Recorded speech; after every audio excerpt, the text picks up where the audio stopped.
Asteroidy. Vždy, keď sa s ľuďmi bavím na túto tému o asteroidoch, prakticky vždy dostávam jednu zásadnú otázku. Kedy do nás narazia, kedy zničia život na Zemi. A to je v podstate všetko, čo asi ich zaujíma o týchto zaujímavých objektoch slnečnej sústavy. Ja sa pokúsim vám povedať niečo o nich viac, že to nie sú len teda nejaké kamene, ktoré lietajú slnečnou sústavou, ale že tento svet asteroidov je veľmi zaujímavý, aj farebný, aj nebezpečný. Poďme teda na to. Aby sme mohli hovoriť o asteroidoch, skúsme si ich najprv vytvoriť. Oni tu neboli odjak živa. V podstate začali sa vytvárať až s formovaním slnečnej sústavy, ktorá sa začala formovať približne pred 4,5 miliardami rokov. Na začiatku proste niekde v našej galaxii bol prach a plyn po bývalých, už dnes neexistujúcich hviezdach. Od istého okamihu, napríklad výbuchom supernovy, sa tá hmota, ten popol po hviezdach začal formovať, začal hustnúť v centre takýchto zhustkov alebo takej hustejšej formy látky. Začalo vznikať praslnko, neskôr sme ho nazvali protoslnko a až po tých zhruba 4 miliardách rokov začalo svietiť tak, ako ho poznáme zhruba dnes. No, ale nie všetká hmota sa spotrebovala na teda slnko, ale niečo ešte ostalo. No a z toho niečo vznikli popri tvorbe slnka najprv protoplanetárne také zhusteniny, proplidy, potom neskôr, keď už teda nadobudali veľmi veľké rozmery, už to boli protoplanéty, planetezimály. No a neskôr sa vytvorili teda planéty zhruba do formy také, ako poznáme dnes. Ale ešte niečo ostalo. No a to niečo, to vlastne dnes tvoria asteroidy. A prečo sú pre nás tak dôležité? Vlastne uchovávajú hmotu alebo informáciu spred naozaj asi tých 4,5 miliardy rokov. Z tej hmoty, z ktorej sú aj terajšie asteroidy, sa teda sformovali planety, avšak erózna činnosť, či už je to sopečná činnosť alebo pôsobenie vzduchu a tak ďalej, pôsobenie dokonca vody na niektorých planetách alebo rôznych plynov, dochádzalo k pozmeneniu pôvodnej informácie, ako tá hmota vyzerala, z čoho bola zložená. No a to sa uchovalo práve vo forme asteroidov. A toto je pre nás to dôležité, že vieme pomocou nich, alebo spolu s nimi, zistiť informáciu o tom, ako slnečná sústava vznikala a čo sa bude s ňou diať do budúcna. Istotne sa pýtate, kde tie asteroidy vlastne sú, keď ich teda sú, prečo ich nevidíme. No, je na to niekoľko dôvodov. Predovšetkým je to fakt, že sú malé. Sú o mnoho menšie ako planéty, dokonca ich mesiace. Existujú, alebo ten rozmer, tá škála veľkosti sa pohybuje zhruba od 1 metra až po niekoľko stoviek kilometrov. Teda je to úžasný interval. Potom ďalší fakt, ktorý hrá proti asteroidom a proti tomu, aby sme ich mohli pohodlne vidieť, je to, že sú pomerne málo odrazivé. Dokonca Niekde by sme sa mohli dočítať, že odrážajú menej slnečného svetla než uhlie alebo tuž. Naozaj je to len pár percent slnečného svetla. No a ďalšia taká tretia skutočnosť, prečo ich máme problém vidieť, je to, že sú vo všeobecnosti ďaleko. Ďaleko, no mnohé sa nachádzajú pomerne blízko, v blízkosti Zeme. Tým hovoríme blízkozemské asteroidy. Potom obrovskou skupinou sú asteroidy hlavného pásu. To sú asteroidy, ktoré sa nachádzajú medzi dráhami Marsu a Jupitera. A potom sú to o mnoho vzdialenejšie objekty, ktoré voláme Kentaury a transneptunické telesá. Aké máme možnosti vidieť ich alebo zviditeľniť si ich? No tak predovšetkým sú to ďalekohľady, predovšetkým pozemské. Áno, existujú aj tie vesmírne, ako Hubbleov vesmírny teleskop alebo ďalekohľad Jamesa Webba a podobne. Ďalšou takou kategóriou sú radarové pozorovania. Tie sa väčšinou využívajú pre objekty, ktoré sa nachádzajú v blízkosti Zeme. No a neoceniteľným zdrojom informácií a veľmi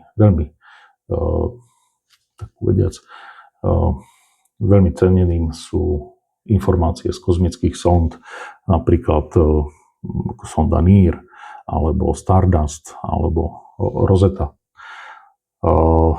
Tie dokážu vidieť, alebo dokázali vidieť tieto objekty priamo na mieste. Dokázali ich vidieť tak, ako v skutočnosti vyzerajú.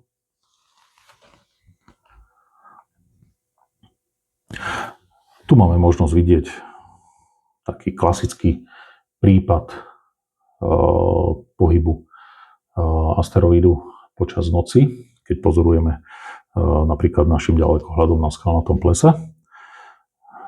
Že vidíme to ako také biele bodky pohybujúce sa medzi hviezdami. Potom ďalší ten príklad, ako som spomínal, je pomocou radaru. Ten nám dokáže napríklad zistiť, či ten asteroid je pretiahnutý nejaký, ako proste má nejaký taký pretiahnutý tvar, alebo je sférický. No a toto je napríklad záber z blízka zo sondy NIR a asteroid Eros. No, ak sa niekto teda pýta ďalšiu takú otázku, že ako teda vyzerajú, keď už teda dokážeme vidieť, ako vôbec vyzerajú, tak tie tvary sú naozaj všemožné. Vo všeobecnosti ale platí to, že čím je asteroid väčší, tak je sférickejší alebo guľatejší. A čím tá veľkosť toho asteroidu ide nižšie, povedzme k nejakým kilometrovým veľkostiam, tak vtedy ten tvar nadobúda najrôznejšie podoby. Tak pomerne také známe, taký tvar je tvar akoby dvoch takých kužeľov, ktoré sú na seba postavené podstavami. Hovorí sa aj tomu aj diamantový tvar, alebo tvar diamantu. Potom veľmi častý typ sú, alebo tvar sú tvaru zemiaku. Áno, že ťažko sa povie, že, alebo odhadne, že alebo k niečomu rozumnejšiemu prirovná. No a napríklad sú aj také, ktoré vyzerajú treba ako arašíd alebo psia kosť. Naozaj sú takéto prípady. Existuje viacero metód, ako môžeme teda o asteroidoch zistiť najrôznejšie informácie. Takou najviac používanou je tzv. Fotometria. No a alebo pomocou nej môžeme získať informáciu napríklad o rotácii, teda ako rýchlo sa daný objekt otáča okolo svojej osy. Ľudovo by sme mohli povedať, ako dlho trvá deň na takomto objekte. Potom vieme určiť napríklad, ako má orientovanú rotačnú os vo vesmíre alebo v slnečnej sústave. Potom, či sa točí takým smerom, ako trebárs naša Zem. No a keď máme tých pozorovaní viac, trebárs niekoľkých rokov, tak vieme určiť aj približný tvar. Teda vieme určiť, či sa podobá na nejaký ten zemiak, alebo či je to naozaj toho tvaru diamantu, alebo či je to naozaj nejaký taký arašid. Isto si kladete otázku, z čoho sa treba skladajú takéto objekty. Keďže sa vytvorili z látky, z hmoty, ktoré sú vytvorené aj treba naša Zem, Mars, Mesiac a podobne.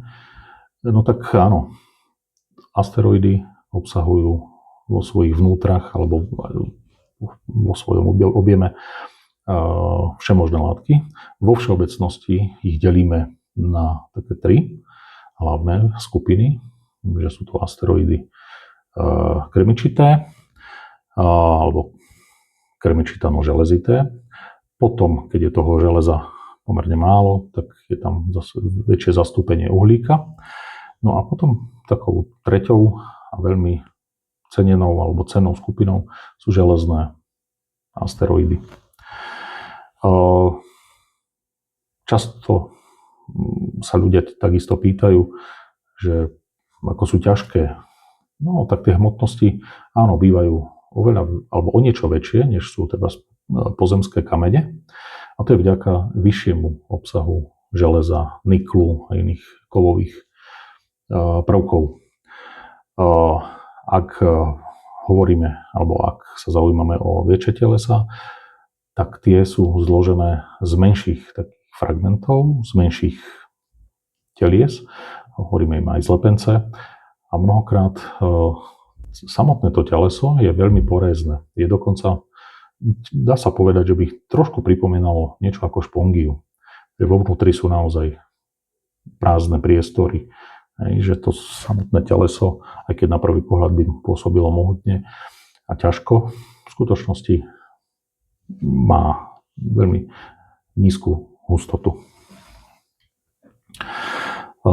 Mnohé asteroidy,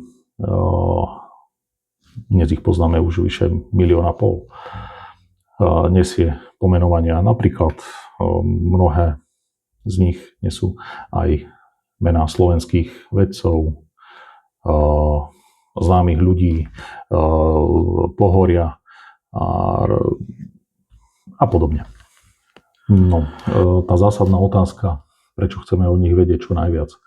No, pretože, ako som povedal v úvode, je to, alebo sú to objekty, ktoré majú vo svojich vnútrach prapôvodný materiál, naozaj starý, viac než 4 miliardy rokov, prakticky nepozmenený.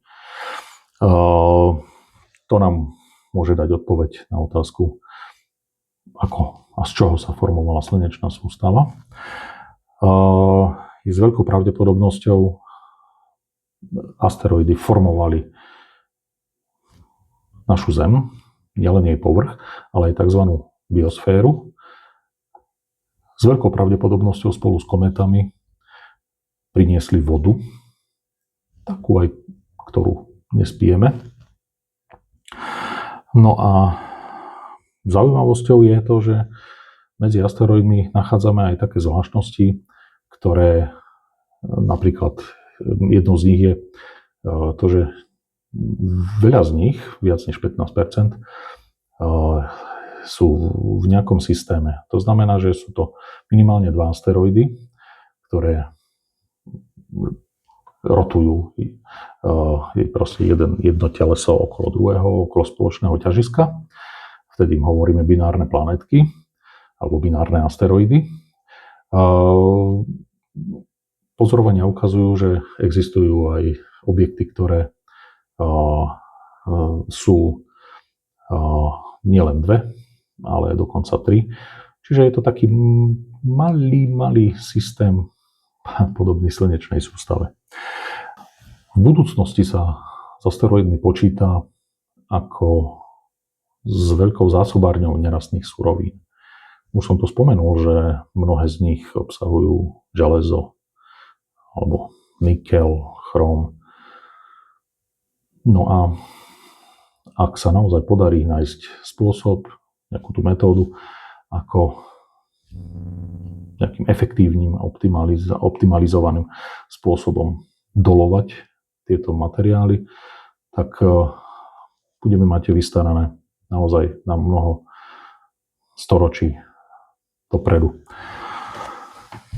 No a tá najzákladnejšia otázka, ktorá trápi asi všetkých, či nám môžu asteroidy padnúť na hlavu.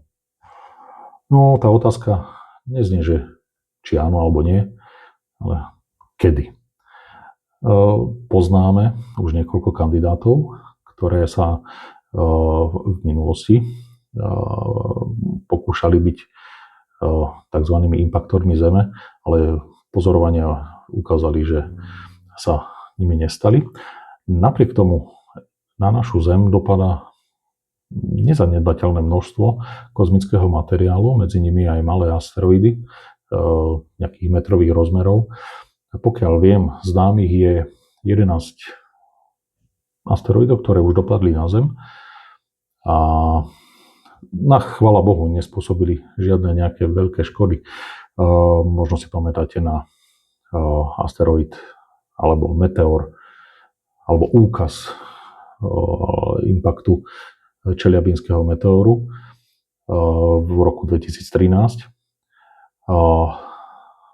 Tam napríklad sa jednalo o teleso, ktoré nebolo snáď väčšie ako 20 metrov a urobilo to nejaké materiálne škody.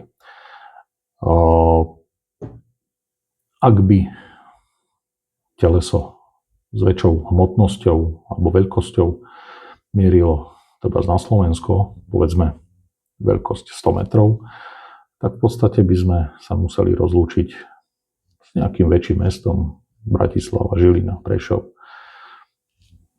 Pretože tieto telesá so sebou nesú nielen veľkú hmotnosť, veľkú kvázi teda hustotu, že je tam toto železo, ale aj to, že sa pohybujú v slnečnej sústave veľkou rýchlosťou. Sú to rádovo desiatky kilometrov za sekundu. A naozaj, čím je teleso väčšie, čím je hustejšie a pod akým uhlom by smerovalo na Zem, hrozila by civilizácii, nielen Zemi, ale hlavne civilizácii existenčná kríza.